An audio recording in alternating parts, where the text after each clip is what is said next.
मैं एक बहुत बड़े वकील को जानता था।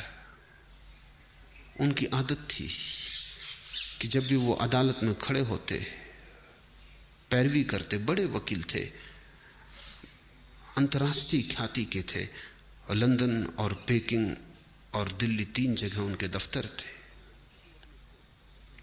तो उनकी आदत थी कि वो अपने कोट का बटन घुमाने लगते थे जब अटक जाते। सभी की होती, कोई अपना सिर खुजलाने लगता है, कोई कुछ करने लगता है। उस आदत का भी वैसा ही उपयोग है जैसे बटन दबाने का। तो अगर जब भी उनके विचार उलझ जाते या कोई उत्तर न सूझता तो वो कोट का बटन घुमाने लगते। घुमाने से कुछ मिलता था ये तो पक्का पता नहीं, क्योंकि कोट का बटन घुमाने से क्या मिलेगा। और जिसकी बुद्धि उलझी हुई हो, समझ में ना आ रहा हो, वो कोई कोट के बटन घुमाने से कुछ बात समझ में आ जाएगी। लेकिन विरोधियों को यह बात दिखाई पड़ गई कि वो जब भी उलझ जाते हैं तो बटन घुमाते। एक बड़ा मुकदमा था, एक बड़ी स्टेट का मुकदमा था प्रिवी काउंसिल में, लाखों का मामला था। तो विरोधी वकील ने उनके सोफर को मिला लिया, कुछ पैसे दिए और कहा कि तू इतना करना, उनके कोट के ऊपर का बटन तोड़ देना। तो वो जब अदालत में अपना कोट लेके हाथ में रख के आए तो वो बटन नदारद था। तो उस वक्त उन्होंने देखा भी नहीं, कोट डाल दिया। जब वो पैरवी करने लगे और वक्त आया, हाथ कोट के बटन पर गया, बस सब गड़बड़ हो गया।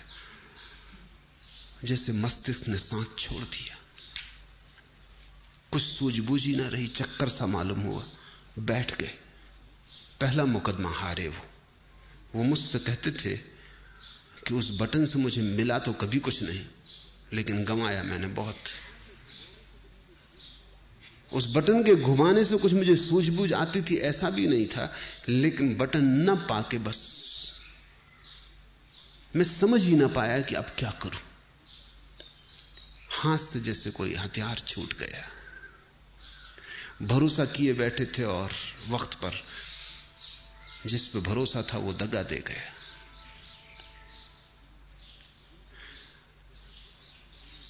जिनको तुम आदतें कहते हो, बुरी हो या भली, इससे कोई भेद नहीं पड़ता। सब आदतें मालिक हो जाएं तो बुरी हैं, तुम मालिक रहो तो कोई आदत बुरी नहीं। गुलामी बुरी है, मालकियत भली है। मेरी परिभाषा यही है। संस्कार बन रहे हैं प्रतिपल, आदतें निर्मित हो रही हैं। तुम जरा दूर खड़े रहो, तुम अपनी मालकियत मत खो।